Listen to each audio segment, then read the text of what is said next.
Because healthy can be fun.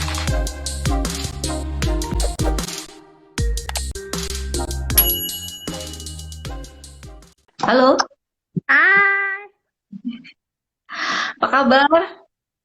baik. Kamu gimana? Alhamdulillah sehat. Kamu? Alhamdulillah, sejauh ini semuanya lancar. Dokter Umu ini teman Mm-mm. saya. Kita dari S1 ya Umu ya. Dari S1 di FKUB Brawijaya. Mm-mm. Terus melanjutkan bedah plastik di UI, Universitas Indonesia. Dan kita ketemu lagi di Lombok ya. Kayaknya kamu deh yang nyuruh aku ke Lombok, bukan? Terjebak di Lombok gara-gara saya. Oke lah, kita lupakan masa lalu ya. Oke, menatap ke depan ya. Oke, dengan masa lalu nggak usah dibawa di sini ya. Oke. Oke, sekarang Dokter Umu kita mau diskusi tentang luka bakar gitu. Nah, Kan banyak nih sekarang luka bakar tuh bisa terjadi di mana saja, bisa terjadi pada siapa saja dengan derajat baik itu ringan sampai berat. Kemudian banyak sekali mitos-mitos di luar yang berkembang masalah luka bakar. Ada yang dikasih apa? Margarin, ada dikasih odol, pasta gigi, ada yang dikasih macam-macam. Nah, itu kita yang mau bahas di sini, Dokter Umum. Dokter Umum mungkin bisa memperkenalkan diri secara singkat dan overview tentang apa sih sebenarnya luka bakar itu? oke.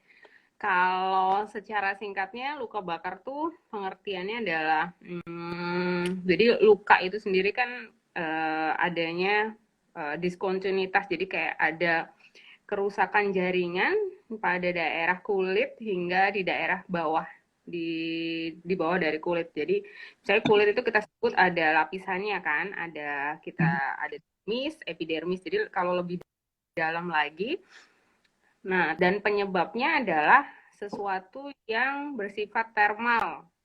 Tapi secara umum tuh ada karena suhu yang panas, jadi kayak ada kena air panas, terus kena uap panas, terus benda panas, maupun ada luka bakar listrik dan luka bakar bahan kimia.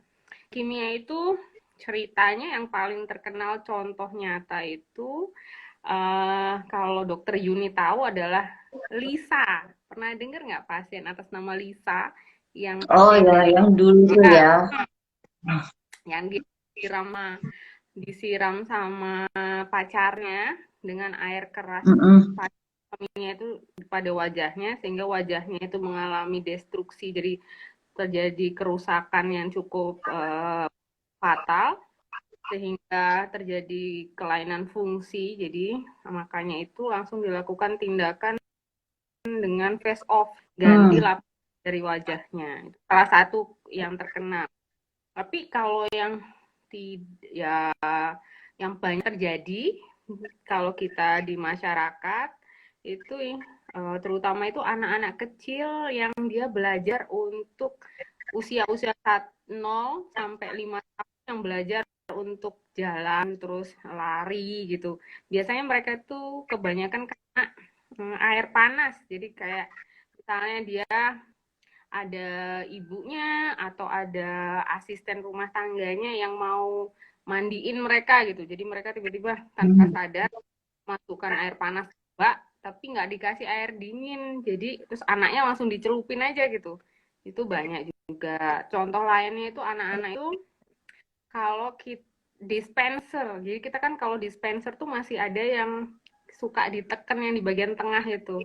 Jadi anak-anak itu kalau Hmm. belajar dia suka neken terus akhirnya nggak tahu kan mereka kalau yang warna merah itu ada panas. Jadi mereka suka neken-neken itu kena lah. Itu contoh sederhananya di rumah. Tapi kalau di tempat kerja itu biasanya yang terjadi orang dewasa. Itu contoh paling banyak yang saya dapatkan di Lombok ini adalah kecelakaan karena kerja itu karena luka bakar listrik. Jadi maksudnya bukan karena dia kerjanya di daerah yang berhubungan listrik, ada beberapa, tapi kebanyakan mereka tuh misalnya orang awam yang betulkan jaringan listrik, misalnya dia ngebenerin atap gitu kan bentuk kan seng. nggak sengaja ada kabel yang kena ansengnya itu. Hmm. Nah, itu kena kebakar listrik. Luka bakar listrik nih yang banyak konsekuensinya yang fatal ya. Jadi pasiennya kalau tidak sampai kehilangan nyawa, dia bisa kehilangan salah satu badannya. Jadi bisa diamputasi. Itu yang paling Hmm. fatal. Itu sih. Hmm. Iya. Hmm. Macam-macam berarti ya penyebabnya ya. Bisa di mana saja. Bisa di mana aja. Paling banyak kalau di Indonesia secara statistiknya, kalau untuk anak-anak, jadi kita kategorinya itu biasanya anak-anak maupun dewasa. Kalau anak-anak, paling banyak tempat kejadiannya nomor satu di rumah. Kedua, mungkin di sekolah. Kalau orang dewasa, paling banyak itu adalah di tempat kerja, baru juga di rumah. Itu contohnya. Iya. Terus apa yang dikatakan sebagai luka bakar derajat ringan, sedang, berat itu yang seperti apa, Dokter Ungu? Dan Oh, kapankah kita bisa menangani itu sendiri di rumah? Kapan kita harus mencari pertolongan ke fasilitas kesehatan? Gitu. iya sih, apalagi kalau zaman corona ini kan orang kadang-kadang masih kayak suka takut-takut ya ke rumah. Misalnya pergi ke rumah sakit kalau nggak terdesak gitu kan.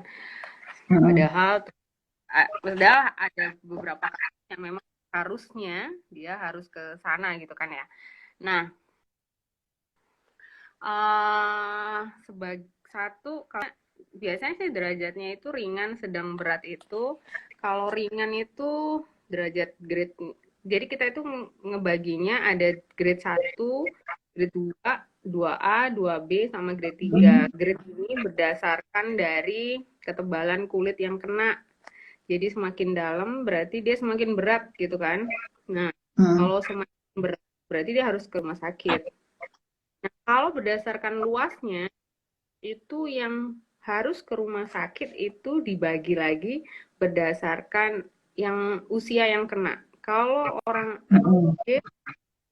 orang tua, jadi kalau misalnya ada orang tua lebih dari 60 tahun atau anak kecil yang usianya kayak 5 tahun ke bawah, anak-anak ya 14 ya, mungkin 14 atau 10 tak ya, kategori anak-anak sama orang yang lanjut usia. Kalau bakarnya lebih dari 5 sampai 10%, dia harus ke rumah sakit. Mm. Kalau yang usianya biasa tapi dia masih 10% nggak masalah. Asal ada catatannya juga. Yang harus ke rumah sakit itu yang luka bakarnya walaupun sedikit, tapi kalau mengenai daerah muka, daerah Mm-mm. tangan, daerah kaki, jadi Mm-mm. jari-jari, terus habis itu sendi-sendi besar, misalnya lutut, terus Mm-mm. alat genitalia, daerah genital gitu, pantat, maaf, terus habis itu genital, itu wajib di rumah sakit. Walaupun cuman sedikit, misalnya cuma Mm. satu telapak tangan gitu, satu Mm-mm. telapak tangannya 1% ya. Itu walaupun sedikit, tapi kalau kena daerah-daerah yang saya sebut tadi, yang sensitif, khusus, jadi daerah khusus itu, ya harus ke rumah sakit mau bagaimana gitu. Terus Mm. berdasarkan penyebabnya, yang wajib ke rumah sakit itu yang kena luka bakar listrik, di situ yang kena luka bakar bahan kimia yang tadi itu, karena kan harus segera Mm. dilakukan operasi. Terus Mm. untuk dibersihkan. Terus di situ kalau luka bakarnya derajatnya dalam, jadi grade 3. Jadi kalau walaupun cuma 1% atau 2%, yang minimal gitu, luasnya sedikit, kalau dalam Mm. gitu sih. Mm. Itu untuk menghitung luasnya seperti apa? 1%, 5%, itu seperti apa? Sebenarnya di mana tuh, di dunia ini, di beberapa di negara itu punya banyak, mereka punya banyak apa ini sendiri gitu, sistemnya. Tapi yang paling mudah dan paling sering dipakai oleh beberapa negara, kita pakai namanya apa namanya, rule of nine. Jadi Mm-mm. rule of nine itu membagi bagian tubuh dari orang manusia maupun itu dewasa maupun anak-anak, bagian yang akan terbagi ada 9 bagian 9%, bagian 18%. Tuh. Cuman khusus untuk anak-anak walaupun pakai rule of nine, tapi dia ini ada hitungan khususnya. Dan biasanya saya sudah mengajarkan dengan siswa saya, ini cara penghitungannya seperti ini gitu. Nah, paling gampang lagi adalah menggunakan jadi ada palmar. Jadi hitungannya itu berdasarkan telapak tangan pasien. Jadi telapak pasien itu berapa, hitung luasnya itu. Itu kalau luasnya, dan biasanya kan ada luka bakar tuh yang dia tidak terkena seluruh bagian tubuh, tapi hanya berupa bercak-bercak gitu. Nah, untuk penghitungan bercak-bercak itu kita kumpulkan, terus kita hitung dari telapak tangan. Tapi kalau cukup luas ya kita 9. Ada lagi istilahnya Land and Broader, tapi saya dulu diajarin Land and Broader, tapi tidak untuk saat ini saya mengajarkan dengan rule of nine. Tapi lebih mudah lagi saat ini dengan teknologi kita bisa menghitung sendiri loh. Dengan teknologi komputer, kita tinggal download. Jadi ada program tuh di komputer, mau di Android maupun di iPhone, itu ada namanya 3D Burn. Kalau mau searching tuh namanya 3D Burn. Si 3D Burn ini, jadi dia bisa lebih spesifik ngitung berapa luas luka bakarnya. Jadi per ini gitu, per item bagian tubuh. Jadi akurat.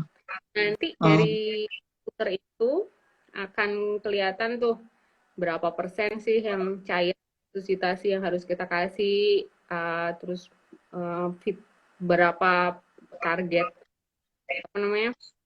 misalnya urinnya. Jadi lebih detail sih memang. Ya, berarti ada aplikasinya ya? Ada. Ya. Terus ini ada pertanyaan dokter umum. Apakah tindakan awal yang bisa kita lakukan sebagai pertolongan pertama untuk luka bakar ini? Terutama ini settingnya di rumah gitu. Seperti itu. Nah, Dokter Yuni itu kan kita manggilnya dokter ya. Biasanya aku selalu bro gitu ya. Nggak boleh ya. Yang lain protes mungkin nanti. Nah, gitu. Ini kan settingannya pasti banyak nih ibu-ibu yang akan kayak Dokter Yuni itu kan juga pengusaha, dia suka bikin kue kan. Nah, ya, sometimes. Kalau settingannya di rumah misalnya, ibu-ibu yang kena misalnya percikan air panas, terus habis itu misalnya anaknya tiba-tiba kenaan kalau goreng kan kena percikan minyak panas gitu ya. Panas. Habis itu mungkin kenaan kalau mau bikin kopi kenaan kopinya gitu kan. Nah, itu ada 3 prinsipnya yang harus diberikan untuk penanganan pertama nih. Ini hanya efektif dilakukan. Ini kadang-kadang jarang orang kita efektif kalau 3 jam sesudahnya. Jadi misalnya kenanya kita jam 4 gitu ya, jam 4 sore gitu. Jadi masih efektif untuk penanganan luka bakarnya itu sampai jam 7 aja. Nanti setelahnya dia tidak efektif. Nah, tindakan yang harus dilakukan itu ada 3. 1, caranya menghentikan proses luka bakar itu. Contohnya misalnya, kalau misalnya itu luka bakarnya kena air panas, berarti harus misalnya dia dibak gitu kan kakinya, misalnya ada anak kecil yang tanpa sengaja masuk kakinya ke bak air panas, berarti cara menghentikannya berarti dia diangkat terus dijauhkan dari sumber panasnya. Nah, kalau api misalnya ada bakar gitu, berarti berarti harus dihentikan proses pembakarannya. Caranya disiram pakai air dingin, atau kalau nggak ada air dingin pakai kain yang dibasahin sehingga api yang ada di bagian tubuh si korban ini bisa padam. Itu satu, menghentikan proses pembakaran. Nah, yang kedua, caranya mendinginkan bagian tubuh yang kena luka bakar. Cara mendinginkannya tuh air dingin ya. Ini yang biasa. Jadi kita pakai air keran, air yang mengalir, apapun itu nggak masalah. Pokoknya air yang mengalir, suhunya suhu biasa, suhu kamar. Jangan terlalu dingin, karena kalau terlalu dingin menyebabkan lukanya makin dalam. Jangan terlalu panas. Kalau panas kan makin besar lukanya. Jadi kamar aja, air keran ini dialirkan pada bagian tubuh, misalnya tangan ya. Tangannya itu ditaruh di bagian kerannya, terus dialirin airnya selama 20 menit. Terus 20 menit dikasih. Dan bukan dialirkan loh ya, bukan dicelupkan. Nggak boleh. Dicelupkan nanti yang air yang tadi itu akan menjadi kumpulan air panas lagi gitu. Jadi harus dialirkan ya. Selain untuk mendinginkan bagian yang terkena luka, dia juga mengurangi rasa nyeri yang diakibatkan luka bakar itu. Itu yang kedua. Oke. Ketiga, itu mencegah hipotermi. Ingat kan, kalau kulit itu fungsinya untuk menjaga suhu itu tetap normal. Yang terkelupas, misalnya kulitnya terkelupas, kan terutama kalau anak-anak, kalau kulitnya terkelupas gitu kan dia pasti ada rasa kedinginan kan. Nah, menggigil biasanya. Iya, itu segera setelah itu langsung, misalnya dia kena api gitu ya, bajunya harus dilepas, semua baju, aksesoris, mau kalung, terus giwang, cincin tuh harus dilepas. Baju harus dilepas dan diganti sama kain yang kering dan bersih. Udah. Itu 3 prinsipnya, cuma 3. 1, menghentikan proses pembakaran, 2, mendinginkan luka, terus ketiga, mencegah hipotermi. Nah, setelah semuanya selesai, selanjutnya adalah kalau masih akan ada yang nanya nih, terus dikasih obatnya apa gitu kan? Kan tadi dokter Yuni bilang ada yang ngasih pasta gigi, ada yang ngasih kecap. Gitu. Nah, intinya adalah kan ini kulitnya kebuka tuh. Kan otomatis sebenarnya kulit itu kan sebagai proteksi supaya tidak ada infeksi. Nah, terbukanya otomatis akan ada banyak infeksi. Dan lebih baik pilihannya adalah obat yang mengandung antibakteri. Itu kan. Nah, permasalahannya adalah nggak semua orang di rumah menyediakan obat salep kan, yang mengandung bakteri. Nah, kalau memang tidak ada, ya sudah, kasih aja terus bawa ke puskesmas ataupun dokter yang terdekat. Tapi kalaupun mau menyediakan obat di rumah, ada beberapa pilihan. Saya kasih pilihannya ya, contohnya paling gampang. Masih ingat nggak kalau dulu kita punya bioplasenton kan? Ya. Plasenton. Nah, yang kedua pilihan adalah namanya silver sulfadiazine. Isinya silver sulfadiazine dan itu di dalamnya ada nama dagangnya adalah Burnazin. Itu adalah obat luka bakar. Yang ketiga ada juga Dermagel. Mungkin agak susah mencari di Lombok. Cuman yang terus ada juga namanya Mebu. Nah, ini memang jarang. Dulu saya pakai waktu saya masih kuliah di Jakarta. Tapi kalau di sini paling banyak itu ya kalau nggak bioplacenton, terus habis itu si Burnazin, itu sih pilihannya. Hmm. Ya, jadi mitos-mitos yang bilang bahwa mendinginkan dengan air es, terus kemudian dengan pasta gigi, ada yang kemarin nanya bisa pakai tepung atau enggak, sama sirup krawat, ada yang juga seperti itu sebenarnya tidak benar ya, Dokter Umu ya.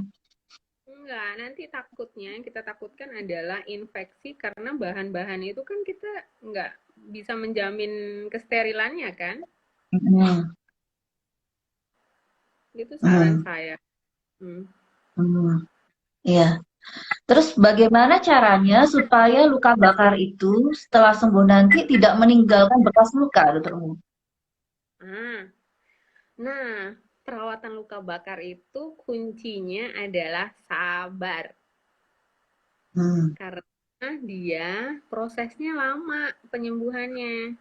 Jadi luka bakar itu ada fase penyembuhan. Dia fasenya ada 3.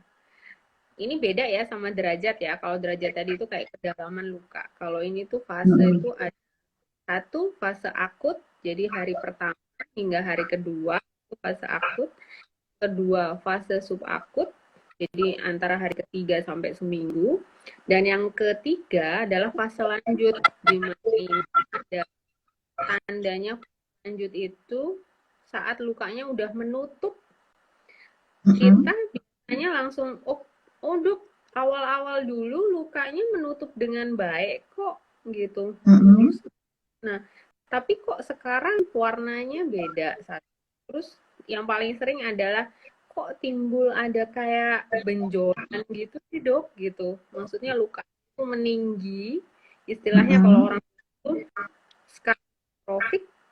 Atau bisa awam kadangnya nyebutnya karena kurang familiar dengan skar hipertrofik dia menyebutnya keloid gitu. Hmm. Nah, kuncinya itu adalah mulai dari fase pertama yaitu fase akutnya.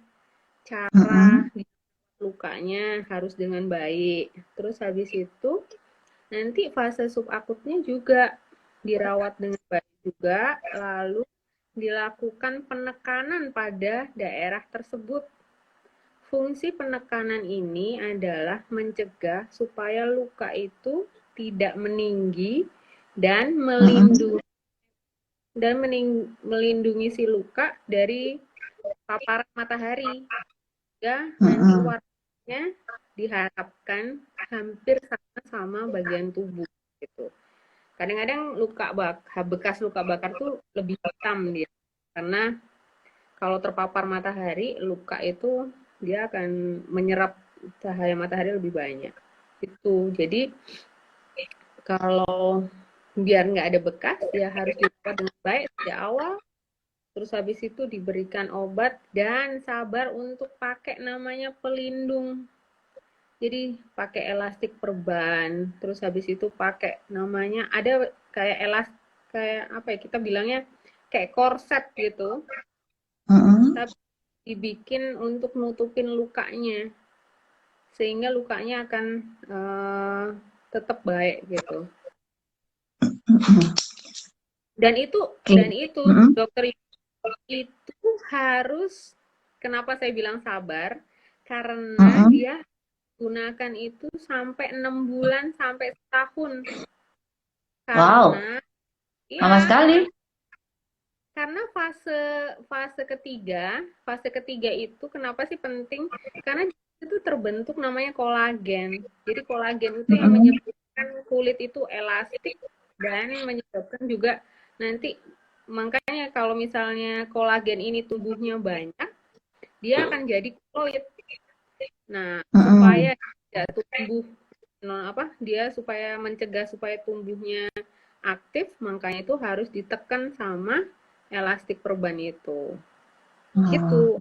Kasih obat-obatan ada, cuman agak eh, kasih obatnya itu pakai cuma masalahnya sayangnya adalah nggak ada di Mataram. Biasanya saya pesen dulu dari di luar Mataram untuk datang. Jadi kayak ada apa namanya silikon. Jadi kalau orang bilang silikon kan bentuknya cair gitu, enggak. Silikon itu ada bentuknya yang padat, terus ada bentuknya lembaran. Jadi dia bentuknya lembaran gitu, dan itu Mm-mm. kita pakai secara terus-terus selama sebulan, ganti lagi selama sebulan, sampai 6 bulan. Wow, lama juga ya. Sabar. Hasil Hmm. maksimal kuncinya adalah sabar. Sabar, oke. Terus itu waktunya gimana, Dok? Maksudnya kan ada fase akut, ada fase subakut, dan ada fase kronisnya juga. Nah, yang dibilang akut, subakut itu kalau apa gitu? Maksudnya kan pasti ada tanda-tanda luka, ada tanda peradangan dan sebagainya. Kemudian berapa lama fase-fase itu terlewati? Hmm, itu tergantung dari kedalaman luka. Kalau Mm-mm. lukanya grade 2A, Mm-mm. jadi luka bakar itu ada, saya overview sedikit tentang grade-nya. Grade luka bakar tuh ada grade 1 itu pada pasien yang habis, istilahnya sunburn. Jadi kalau masih Indonesia sih jarang ya pasien, tapi kalau di bule, bule dia kan suka sunbathing kan.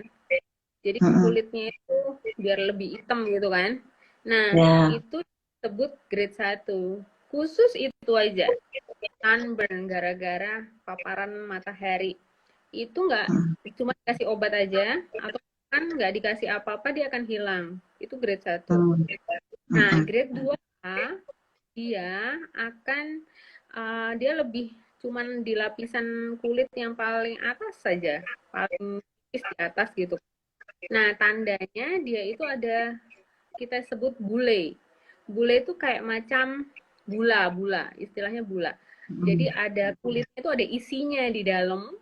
Nah, dalam itu sebenarnya isi dalamnya itu adalah kayak cairan, isi protein, cairan kulit-kulit yang mati itu. Nah, kalau grade 2A, dia bisa sembuh sendiri.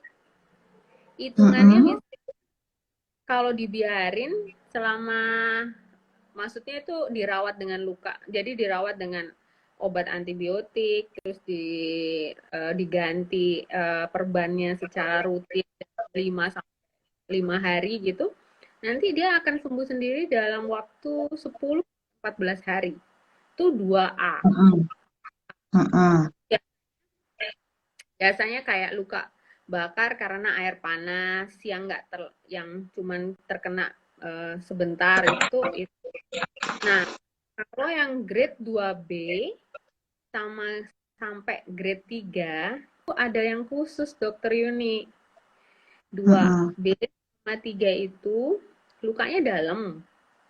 Karena lukanya dalam, kita perlu dilakukan tindakan operasi untuk mengganti kulitnya Mm-mm. dengan ambil kulit dari bagian lain untuk menutupi itu. Jadi kulitnya diambil dari bagian tubuh yang lain. Pasien itu bukan dari orang lain, karena nggak mungkin kalau dari orang lain. Ini kayak donor transplant tapi kayak transplant kulit gitu. Nah, Mm-mm. masalahnya kalau grade 2A sama grade 3, grade 2B sama 3 itu butuh waktunya agak panjang. Bisa Mm-mm. sampai, tergantung luas luka bakarnya, bisa sampai lebih dari 2 minggu, sampai bisa sebulan gitu. Jadi agak kompleks kalau lukanya itu luasnya lebih dari 20%. Jadi kalau luasnya banyak itu agak kompleks anunya, apa namanya, penanganannya gitu, Dok. Mm. Dan itu harus pasti grade 2 B ke atas itu pasti harus pergi ke fasilitas kesehatan ya. Yes, Nggak harus bisa ke, ditangani sendiri di rumah kayaknya. nggak bisa kalau itu, harus, karena itu adalah harus dilakukan tindakan operasi, dan kalau tidak ditangani dengan baik jadi infeksi, dan ada salah satu yang bisa sampai mengakibatkan dia deformitas atau kelainan fungsi dari bagian yang terkena. Yang Hmm. kita itu. Nah, tapi ada catatannya juga nih. Kadang kita tuh ini grade 2B sama grade 3, kadang-kadang kita tuh orang awam tuh itu apa ya, kayak dapat kulitnya itu warnanya itu putih dan kering. Ya. Mm-mm. Kiranya, oh itu nggak masalah, itu kering kok, warnanya putih gitu. Padahal itu grade 3 dan itu tanda bahaya, dia harus ke rumah sakit gitu. Hmm. Iya. Itu apa kelainan yang dirasakan sama pasien? Maksud saya, itu kan ada grade 1, grade 2, grade 3 gitu. Apa konsekuensi dari kerusakan jaringan di masing-masing grade itu? Ini kalau kita bicara kulit, berarti bicara masalah nyeri dong. Mm-mm. Kan di bawah dari kulit, lapisan kulit itu ada namanya sel apa tuh, perangsang kulit, sebutnya Meissner. Nah, si kulit apa tuh perangsang untuk suhu memang. Nah, kalau grade-nya itu masih awal, kalau pasien itu masih timbul rasa nyeri, itu artinya bagus. Kenapa Hmm. bagus? Itu artinya lukanya masih dangkal. Karena Hmm. grade 2A itu nyeri sekali. Grade 2B juga nyeri. Kadang ada nyeri, kadang enggak. Hmm. Tapi grade 3 itu enggak ada nyeri. Hmm. Jadi Justru waspada. itu yang sebenarnya berat ya. Iya, karena nggak ada nyeri itu karena lukanya dalam. Jadi si Hmm. saraf itu udah nekrosis, istilahnya udah nggak berfungsi lagi gitu. Jadi lebih waspada tuh kalau nggak ada nyeri. Wah, jangan-jangan ini Iya, lebih dalam. bukan malah baik-baik saja gitu ya, karena nggak ada Ya. nyerinya. Hmm. Ya, terus ada pertanyaan dokter umum. Kalau kita menemukan ada gula-gula, itu apa yang harus kita lakukan? Apakah ada yang bilang, oh itu ditusuk aja, dipecahkan, atau Ah, ah, diapakan gitu. Nah, itu gimana dokter umum? Gula ah. itu kita biarkan atau bagaimana? Nah, ini ada beberapa pendapat nih. Jadi kita lebih saya sedikit cerita ya. Kalau berdasarkan literatur literatur yang lama, buku-buku lama, biasanya mereka ada yang gula itu di puncture. Puncture tuh pakai Hmm. pakai needle. Jadi pakai needle terus dikeluarkan. Jadi kayak disedot gitu. Nah, gula itu kan dia menyebabkan kulitnya menggelembung, terus ada isi airnya. Hmm.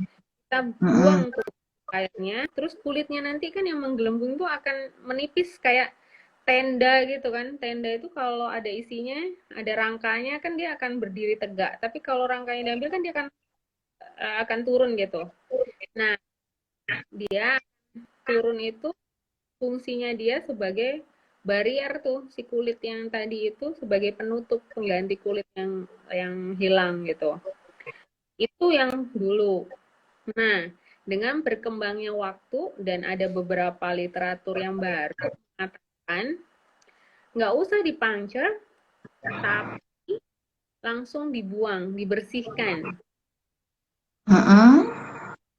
Jadi lukanya itu kulitnya dipotong. Terus karena kulit ini dipotong tuh nggak ada nyeri karena dia udah mati. Terus dibuang, terus dibersihkan. Eh, Umumnya kalau dia lukanya itu sedikit, misalnya cuma 5% atau cuma 3%, itu kita bisa ngebersihkannya di ruangan misalnya poli atau di ruangan rawat yang biasa. Tapi kalau dia banyak luas gitu, misalnya lebih dari 10%, 15%, itu biasanya saya melakukan pembersihan lukanya di ruangan operasi. Jadi saya bersihkan semua kulit yang mati dengan gula itu sehingga kita tahu tuh lapisan kulitnya itu berapa derajatnya dan itu akan lebih efektif karena kita melakukan tindakan itu dengan general dan kita pakai sabun gitu. Kalau misalnya ada yang nanya nih, bisa nggak dikerjakan sendiri di rumah seperti itu? Bisa, boleh. Kalau nggak nyeri dan dia tahan, nggak masalah sih. Pakai aja Kak. Ya. Contohnya nih Mm-mm. kasa, kasa NaCl. Pakai kasa NaCl, dibersihin pelan-pelan. Jadi dibersihkan itu Mm-mm. digosok gitu. Atau kalau nggak berani digosok karena kan nyeri ya, itu Mm-mm. ditempel kompres gitu, Mm-mm. dikompres nanti akan lepas tuh. Nah, pokoknya isinya airnya itu harus dikeluarin. Mau dipotong atasnya sedikit terus nanti keluar, atau mau disedot juga nggak masalah. Terus tapi kulit yang matinya harus dibuang. Nah, Mm. setelah dibuang, dibersihkan kan pakai NaCl gitu. Oke, sabunnya nggak boleh sembarangan sebenarnya. Ada sabun yang khusus gitu. Mm-mm. Ini macam sabun yang kayak sabun mandi gitu enggak. Cuman kalau memang nggak ada, ya sudah pakai cairan steril aja, NaCl aja, dibersihkan. Terus habis itu ditutup pakai salep yang tadi, basah, kering, terus dibungkus aja. Udah. Mm. Apakah ndak apa namanya ya, eh, memungkinkan lengket gitu? Kadang-kadang kan KASA juga lengket di luka yang terbuka. Apa ndak mungkin lengket kalau kita tutup lagi gitu? Biasanya tambahannya adalah pakai tule.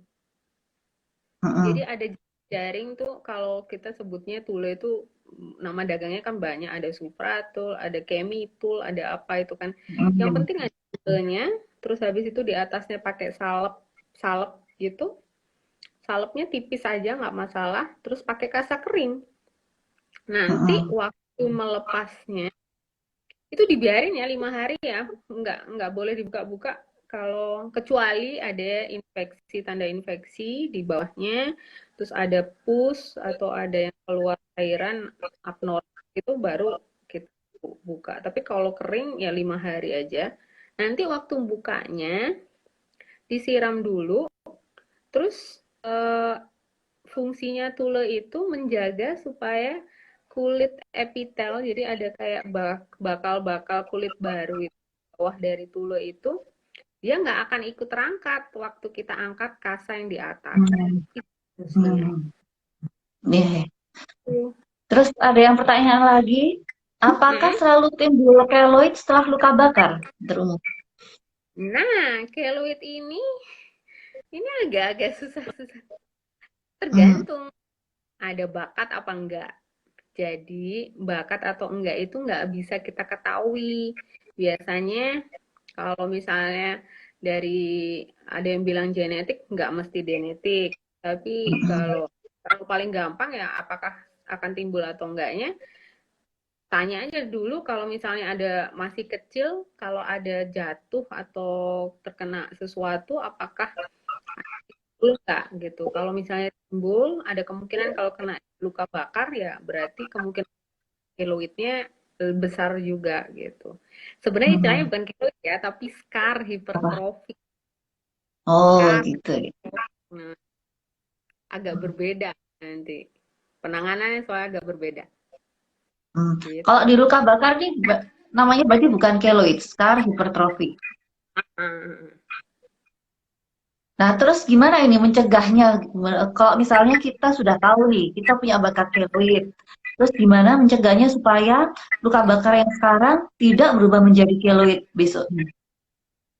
itu tadi yang saya sebut di awal tuh, kalau misalnya penanganannya sejak awal, jadi masa pemberian pemberian dan perawatan luka waktu awal-awal luka itu harus tepat. Mhm. Terus habis itu setelah luka sembuh harus dipasang elastik perban atau Hmm. namanya pressure garment. Jadi ada garment khusus bentuknya kayak korset ataupun kayak tapi dia fungsinya menekan luka itu. Jadi si Nggak sakit bagian-bagian malah ditekan. Kan belum sembuh enggak, itu. enggak.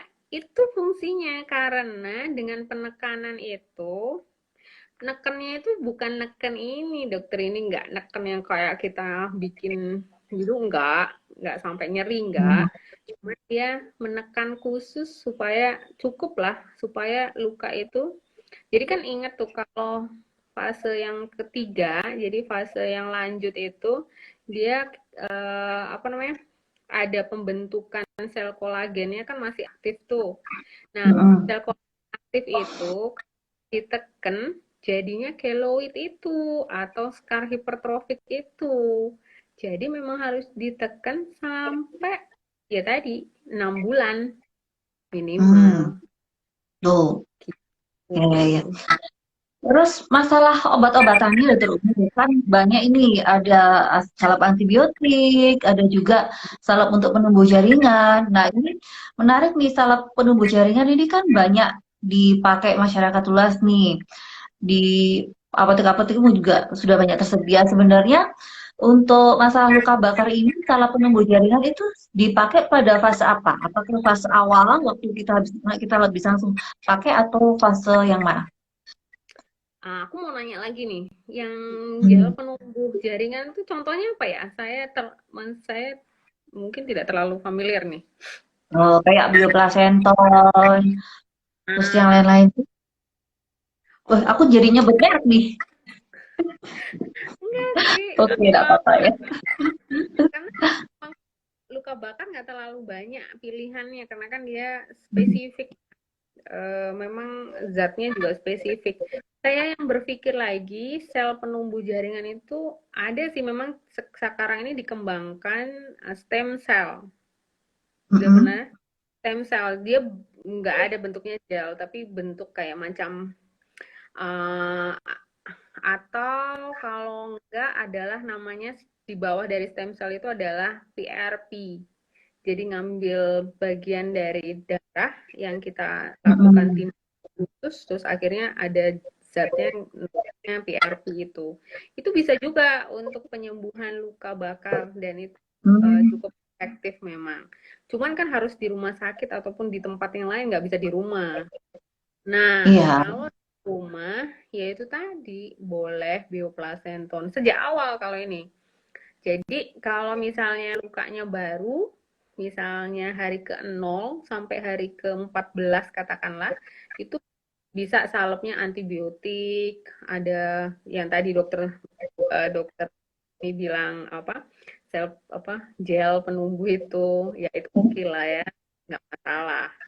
Nanti setelah lukanya kering, baru kita ganti dengan salep yang bisa mengurangi, misalnya tadi nggak mau keloid, terus nggak mau ada bekas luka warnanya, itu kita ganti lagi salepnya khusus, gitu. Hmm. Oh, jadi macam-macam ya. Setiap fase Tergantung. itu bisa macam-macam salepnya gitu. Tidak hanya satu macam aja. Hmm. Terus ada lagi yang bertanya, apa sih tanda-tanda luka bakar yang membahayakan itu atau yang serius atau mengancam nyawa, dokter umum? Nah, ini ya, apa namanya? Kalau yang mengancam nyawa itu, yang paling mengancam nyawa dari kita itu adalah jalan nafas, airway. Jadi Mm-mm. kalau bakarnya ini skenario-nya itu paling banyak itu terjadi pada orang-orang yang melakukan tindakan, misalnya nih dia di dapur, dia sedang memasak gitu. Ruangan tertutup tuh, dapur itu kan biasanya di rumah ya. Terus tiba-tiba gasnya bocor, terus meledak, terus timbullah api, yang apinya itu mengenai daerah muka. Kan kalau masak kan Mm-mm. pasti kita muka dan badan atas tuh kan deket ya. Nah, mengenai muka sehingga bagian mukanya itu ada warna kehitaman akibat jelaga. Jelaga bekas Mm-mm. itu ya. Nah, terus Mm-mm. tandanya itu adalah misalnya alisnya, rambutnya, bulu matanya itu ada terbakar, terus dia suaranya ada perubahan. Suaranya itu menjadi serak, terus bibirnya menjadi apa ya, kita bilang edem tuh apa, bengkak ya, bengkak. Mm-mm. Nah, itu tanda bahaya walaupun dia hanya di muka, luka. Itu harus segera ke rumah sakit karena kita sebutnya itu namanya trauma inhalasi. Jadi dia harus dilakukan tindakan. Kalau enggak, semua saluran nafasnya bengkak, terus nutup. Itu yang menyebabkan bahaya. Itu satu. Yang kedua, kalau kena luka bakar listrik. Luka bakar listrik itu dia menyebabkan irama jantung berubah. hati-hati kalau kena listrik harus segera ke rumah sakit untuk di EKG, jadi dicek untuk jantungnya itu untuk jantungnya. Tapi ada juga namanya kompartemen sindrom. Kompartemen sindrom itu jari-jarinya, terutama tangan ataupun kakinya itu bengkak, terus nggak ada pembuluh darah yang masuk sampai ke bagian distal atau bagian ujungnya. Kalau dibiarin di ujung jari maupun tangan maupun kaki ini, dia lama-lama bisa nekrosis alias bisa mati dan pada akhirnya nanti kalau terlambat bisa diamputasi. Itu yang paling bahaya untuk pasien, maksudnya yang fatal ya karena fungsinya. Tapi yang paling bahaya akibatnya adalah bisa meninggal. Gitu sih. Bisa dehidrasi juga kan? Kalau misalnya luasnya besar seperti itu, bisa dehidrasi, bisa shock hipovolemik juga bisa pasien seperti itu. Iya. Terus ada yang nanya lagi dokter untuk obat tradisional kunyit bisa nggak sih menghilangkan bekas luka itu? Maaf, dokter Yui bisa diulangi lagi Oh iya, pertanyaan? saya ulang. Ya, obat-obatan tradisional seperti kunyit itu bisa nggak menghapuskan bekas lukanya? Saya kalau referensi, saya kan menjawabnya pasti dengan based on reference ya. Maksudnya secara saya sih terakhir ini belum membaca review tentang kunyit ya. Mungkin kalau nanti saya nemu saya akan update lagi deh misalnya. Tapi sejauh ini sih masih belum ya. Itu sih. Belum terbukti Kalau efektif ya. mungkin bagi orang yang A iya, tapi bagi B kan enggak dan itu belum secara empirik belum diuji kan. Jadi saya belum berani bilang bagaimana gitu nggak bisa. Terus dok, apa aja sih komplikasinya dari luka bakar ini? Mulai dari yang ringan hingga berat itu apa aja? Yang paling kita biasanya bagi ya tadi itu fase-fase tadi juga. Kalau fase yang awal komplikasi paling sering itu shock yang dari dokter Yuni bilang, jadi kekurangan cairan, jadi shock hipovolemik, jadi jatuhnya dia bisa nanti kolaps kan, bisa koma juga kan. Nah, fase yang kedua, kalau sudah melewati fase yang pertama, udah lewat itu, yang kedua itu adalah infeksi, lukanya sembuhnya lama. Nah, terus yang paling yang ketiga, walaupun lukanya menutup, kalau nggak dilakukan tindakan rehabilitasi, istilahnya mengembalikan fungsi, misalnya tangan ya, tangannya kena luka bakar kan sakit, udah nutup nih, tapi nggak dilakukan kayak kasih elastik perban, nggak dilakukan tindakan seperti itu, yang paling sering terjadi namanya kontraktur. Kontraktur itu dia, jadi luka bakarnya itu dia ini, jari-jarinya itu nempel, misalnya begini, atau dia jari-jarinya menekuk, jadi dia nggak bisa dipakai lagi nih jari-jari. Nah, ini kalau sudah seperti ini, kontraktur gitu, posisinya tubuh berubah, dia harus segera dilakukan tindakan operasi untuk melepaskan si kontraktur ini. Saya punya banyak pasien juga sih, sudah terlambat gitu, udah kontraktur gitu kan dok. Jadi, tindakan operasinya itu lebih sulit daripada mencegahnya. Karena kita harus operasi secara bertahap, satu waktu dan kesabaran juga. Jadi kalau menurut saya lebih baik preventif, yaitu preventif itu dengan cara yaitu tadi dikasih misalnya elastik perban, kasih silikon, jadi dicegah supaya tidak terjadi scar hipertrofik dan terjadi kontraktur. Digerakin dok, gerakin, diaktifkan pergerakannya sehingga nggak ada lagi kontraktur gitu. Itu sih dok. Terus kalau misalnya sudah terjadi kontraktur nih, apakah kontraktur itu selalu harus dioperasi, Dok? Iya. Harus. Kalau misalnya kontrakturnya ringan dan itu lukanya masih fasenya, maksudnya skar hipertrofiknya itu masih yang fase awal gitu. Jadi lukanya itu belum mateng gitu ya. Istilahnya itu masih muda gitu. Mungkin kalau kita gerakkan terus kita manipulasi dengan rehabilitasi medik masih oke, nggak perlu, nggak masalah.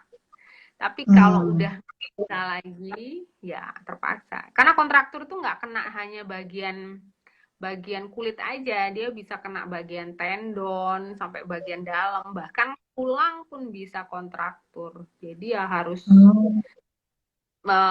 tindakannya tergantung dari seberapa parah kedalaman dari si itu, gitu. Dokter Umu, ini sudah 1 jam ternyata kita, Dokter Umu. Nggak berasa ya? Iya, karena obrolan kita kayak seru deh nih. Lagi? Tapi saya harus praktek ini habis ini. Oh gitu, oh iya. Kayak Dokter Yuni itu paling sibuk. Nggak juga. Ya, Dokter Umu, mungkin kita lanjut lain kali, Dokter Umu. Ini kayaknya masih ada yang baru-baru bergabung juga nih teman-teman, tapi mohon maaf karena waktunya terbatas. Sudah 1 jam berlalu, maka kita akhiri sesi ini. Dokter Umu mungkin ada apa take home message gitu buat teman-teman yang menyaksikan Instagram live kita ini, gimana caranya supaya penanganan luka bakar kita akan lebih baik lagi nantinya. Sedikit catatan aja ya message itu. Kalau ada luka bakar, ya jangan panik dulu. Tapi harus segera dilakukan tindakan. Jadi yang prinsipnya kayak yang sejak awal tadi saya kasih tahu ada 3 kan. Jadi dihentikan dulu sumbernya. Kedua, dilakukan tindakan mendingin dengan dikasih air yang mengalir. Jadi air keran suhu biasa, jangan kasih suhu es, jangan dikasih es, jangan dikasih air panas, suhu biasa selama 20 menit. Terus habis itu baru ditutup sama kain yang bersih. Lalu kalau nggak yakin, dibawa segera ke tempat, misalnya ke puskesmas, boleh, ke dokter praktek, boleh. Tapi kalau misalnya oke, saya bisa sendiri dan yakin, ya udah dikasih obat, tapi yang recommended-nya itu ya itu kayak antibakteri yang ada timbul. Jadi mencegah infeksi satu. Oke, nggak ada lagi tuh pasta gigi. Saya tuh pernah dapat kasih cap. Nggak ada lagi yang aneh-aneh ya, nggak ada tepung, tidak ada margarin. Nanti kita bikin roti terus dong. Tidak ada telur lagi. Kita bikin roti. Lama-lama bisa jadi kue itu mateng di situ. Kue. Yaudah, Dokter Umu, terima kasih ya, terima kasih banget share ilmunya. Teman-teman yang udah bergabung juga terima kasih. See you next week. Kita akan ngobrol lagi dengan topik-topik yang berbeda juga. So stay tune in Healthy and Happy Life Channel. Dadah, Assalamualaikum.